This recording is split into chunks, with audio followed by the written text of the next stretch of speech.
Hi, I'm Poppy Whatmore and today is Friday, March the 28th, 2025. I'm here in my studio in Stockwell, South East London, UK, where I work in the Acme Glasyard Studios.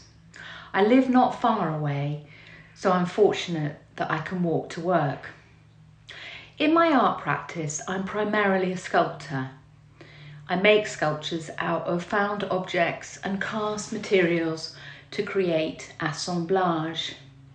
I intend to employ this technique to create or recreate conventional forms into surprising and playful arrangements, portraying the flaws and failures of the human condition. By subverting and deconstructing uses of chosen objects, I aim to transform things into animated, anthropomorphic or zoomorphic forms. I'm a messy artist, so I don't work at home. I often use industrial-based materials too. I enjoy the environment of a studio complex where there's other artists to discuss your art practice with and what you're currently working on.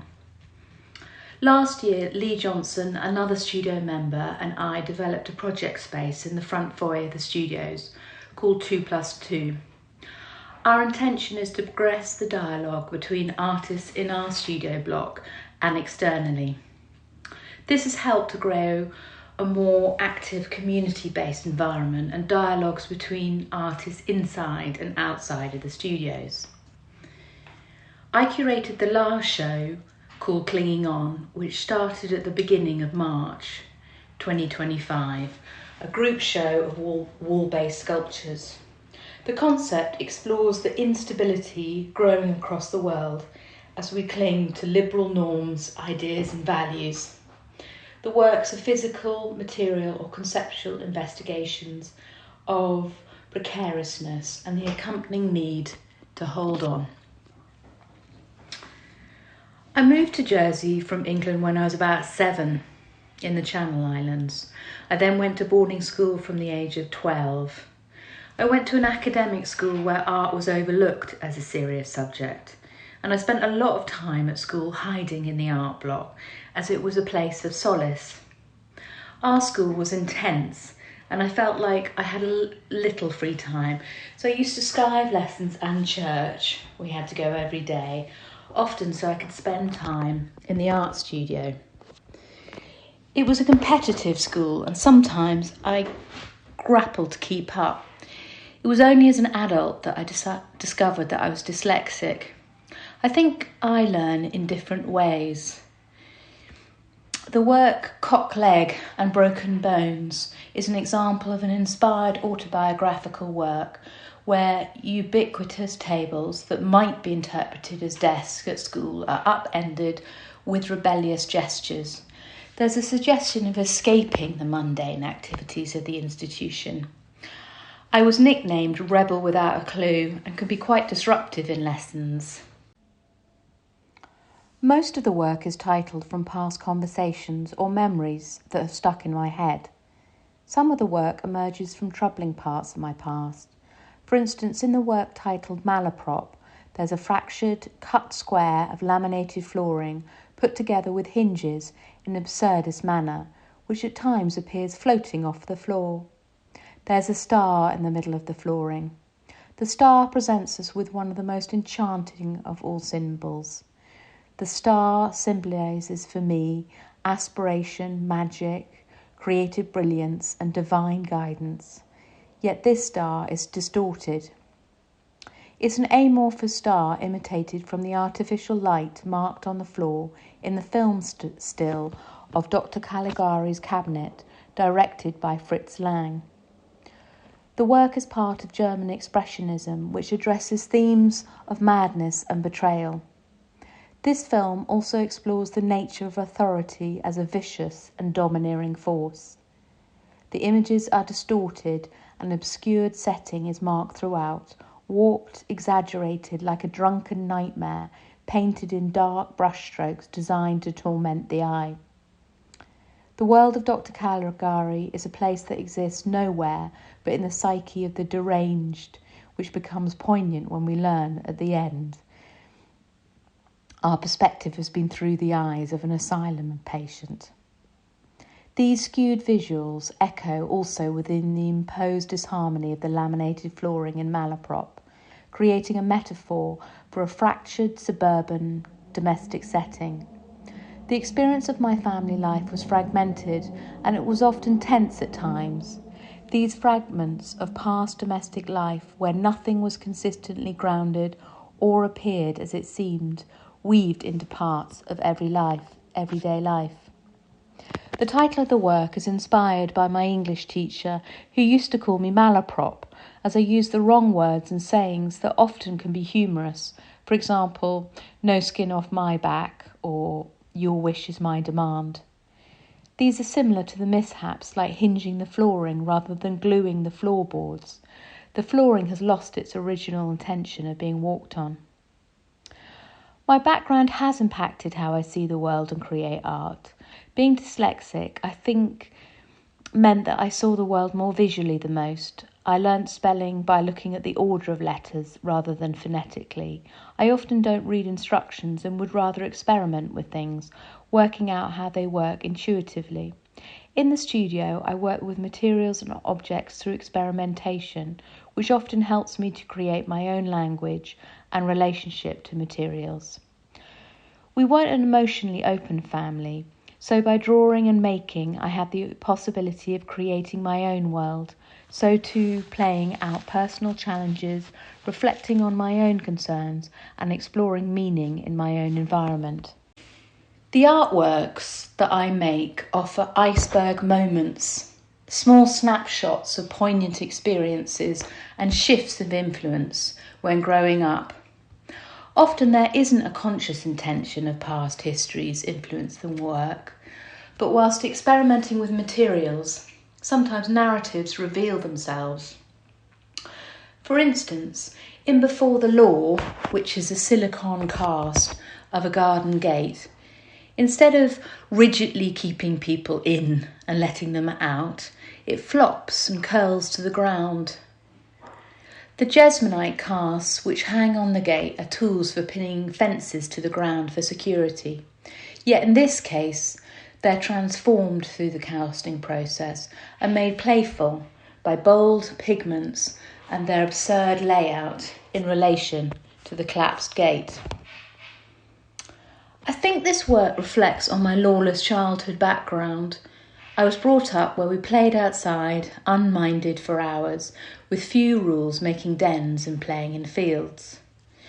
When I was at boarding school, I continued this adventurous play, breaking out of school gates regularly, creating thrill-seeking adventures of the unknown.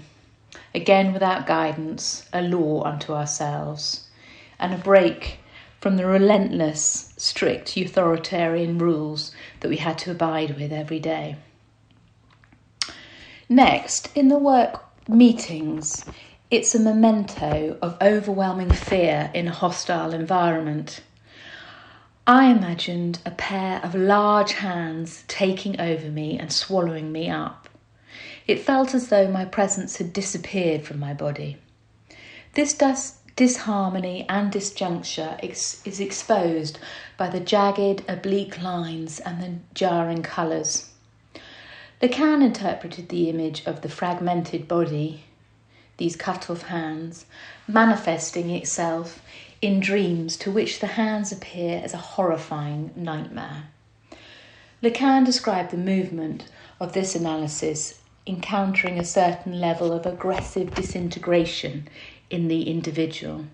It's important that the hands are larger than a human average body. As for family sport, it's a reenactment of a familial argument. The exaggerated and extended golf clubs piercing out of the outdoor round table are used as tools which are antagonistic in their posturing. The morphed golf club antennae, once used for allegedly sporty pleasure, becomes a provocative implement, potentially overwhelming other parties around the round table, which is considered a symbol of unity and togetherness.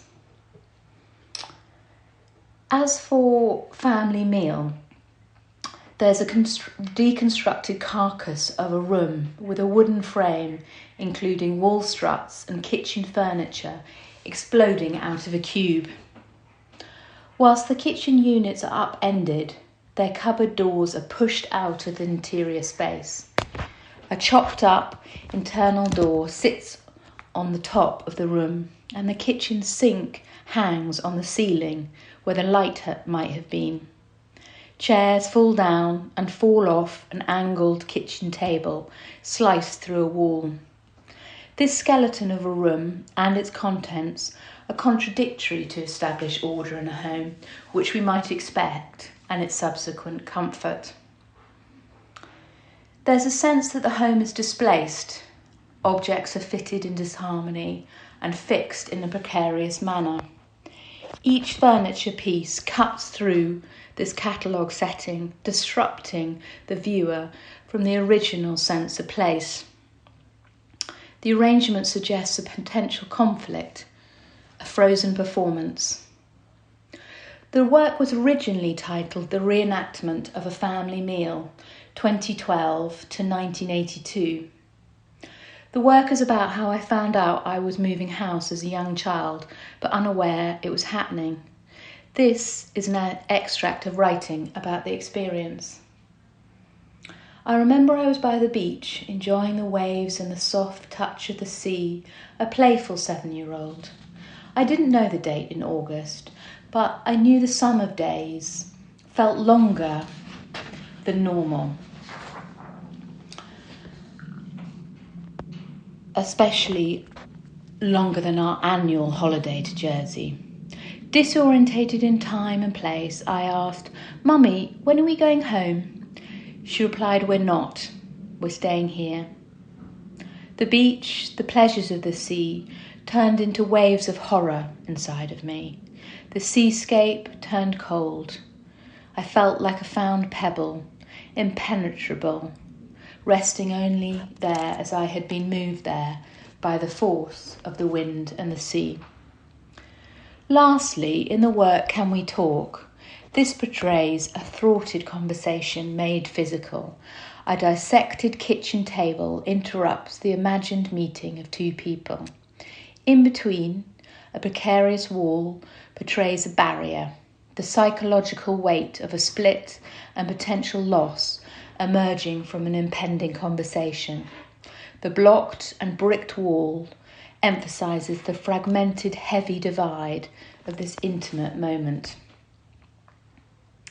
One of my biggest influences is Gordon Matter Clark, in particular his site-specific artworks he made in the 1970s. For instance, his building cuts, which he opened up buildings by slicing shapes into walls and floors with a chainsaw. He carved out sections of entire structures, treating them as spatial compositions, often alongside fragments of the buildings themselves. In Splitting, he vertically sliced an old house in two, which is scheduled for demolition. In New Jersey, from March to June 1974, he used his chainsaw to bisect the home, owned by the New York art dealer Holly Solomon. He chiselled at its foundations and transformed it into a temporary sculptural environment. The rear section of the house was set on a lowered foundation, creating a wedge of space between the two halves that exposed a series of sliced room and introduced light and air into the cramped space. The splitting implies both a rapturing of the fabric of domestic space and a liberation of the individual from suburban isolation. He documented this performance by recording a film which archives this architectural, sculptural performance. He also cut off the corners of the house and placed them in a gallery. I studied architecture before studying art, and this was an influence that had a lasting effect when starting to think about deconstructing objects and reconsidering things with cuts and alternative fixings. I've always been interested in applying architectural components and DIY materials to my work, rather than traditional sculptural materials, or at least mixing these components with forms and casts. Having learnt to read the word world spatially, that might be why some of the work is installation-based, and I'm drawn to artists like Jessica Stockholder, who creates three-dimensional works such as paintings on different planes and levels in space. Since a teenager, Cubism has drawn my interest for breaking down everyday objects, how we see them, and can interpret new ways of looking at them. I'm also drawn to work that has humour and plays out sexual power dynamics, such as Sarah Lucas. I particularly like her innovative way of suggesting the figurative in fragmented, pared down ways and playing with feminine stereotypes. At the moment, I'm focusing on an outdoor sculpture for a Chroma art space. My plans to develop a series of sculptures from the work called Intruder. The work's a pink gloss painted gate with pigmented jesmonite crawling over and through the gate.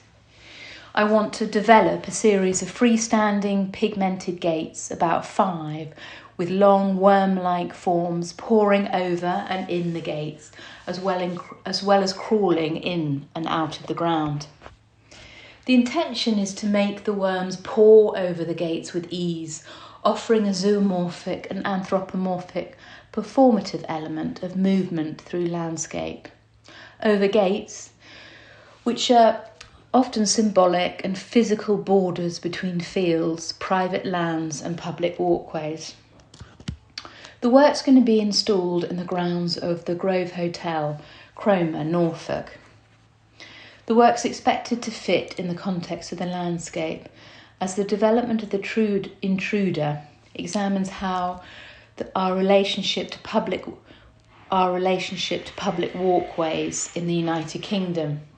The theme's to celebrate the importance and freedom of boundlessly being able to roam across our rural landscape, enabling the countryside to be enjoyed by all, not just private landowners.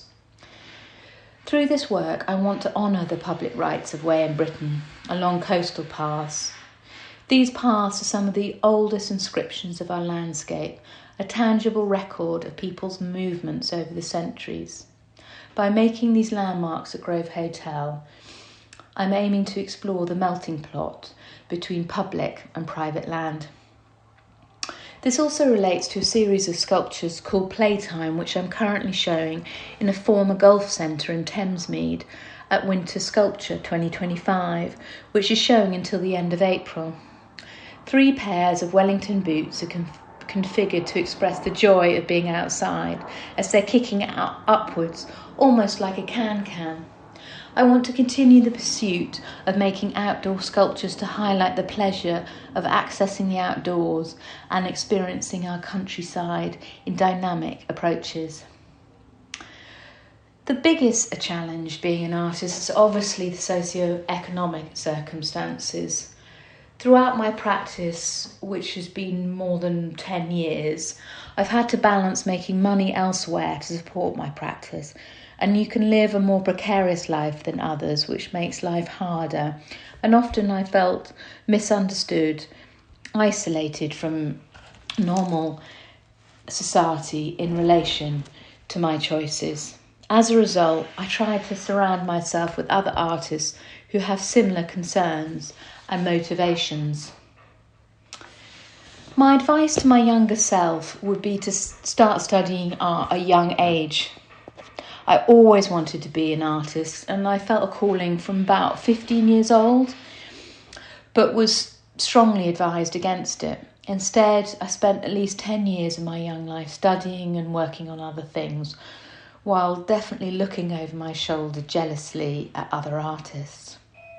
I wish I'd been more brave and fought for what I really wanted to do. It would have saved a lot of heartache.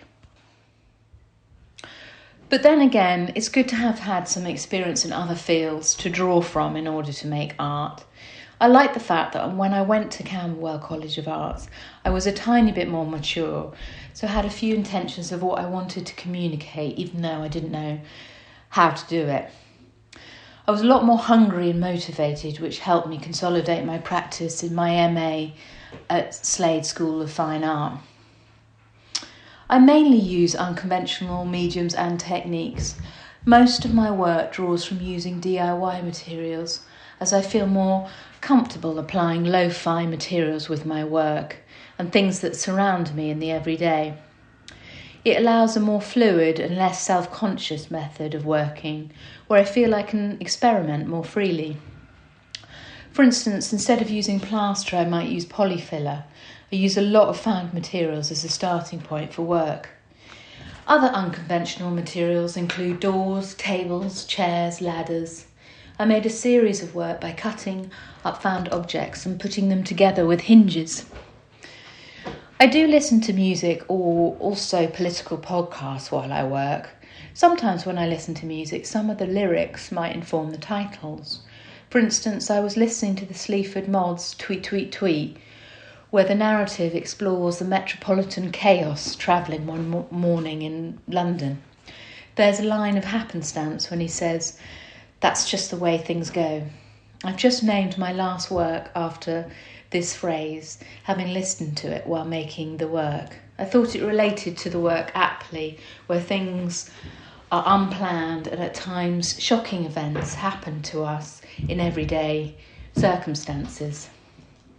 I also like to be distracted from the work in hand, and some of the physical tasks can be quite laborious, like sanding. I find I'm more relaxed if I'm slightly distracted by other events. My work draws from a personal experience, but I think at times the personal can be political. Whilst listening to political podcasts, my own personal past events can intertwine with political events, and perhaps it's a useful reflection to contextualise the work in a wider perspective. The best reaction I've had about my work is when people see what I've planned to portray. For me, it's successful if the intention is clear enough for an audience to read. Yet the viewer can still add to the narrative with their own personal observations and experiences. I like when the audience is surprised by the work too. It's also interesting if they add another interpretation that I hadn't considered, which adds value and depth to the understanding of the sculptures. I hope people take away some sort of personal value from the work, that it connects with them in a visceral, experiential or conceptual way. I want people to rethink the reading of objects and reconsider the arrangement or the experience of things in their surrounding environment, especially in relation to their own personal experience. Thanks so much for your time and for listening. You can see my work in current exhibitions, which include the Winter Sculpture Park 2025, curated by Gallery Number 32 in Thamesmead, open until Sunday, April the 27th. Future exhibitions include a group show at Bell House as part of Dulwich Art Festival in May, and a new sculptural outdoor installation at Chroma Art Space in Norfolk in June to July. I'm also in the process of developing and curating a show with Paul Carey-Kent, potentially at the end of next year, developing from the exhibition Clinging On. You can see my news and updates on my website, which is www.poppywhatmore.co.uk, or my Instagram at poppywhatmore. POPPYWHATMORE. Thanks so much. Bye.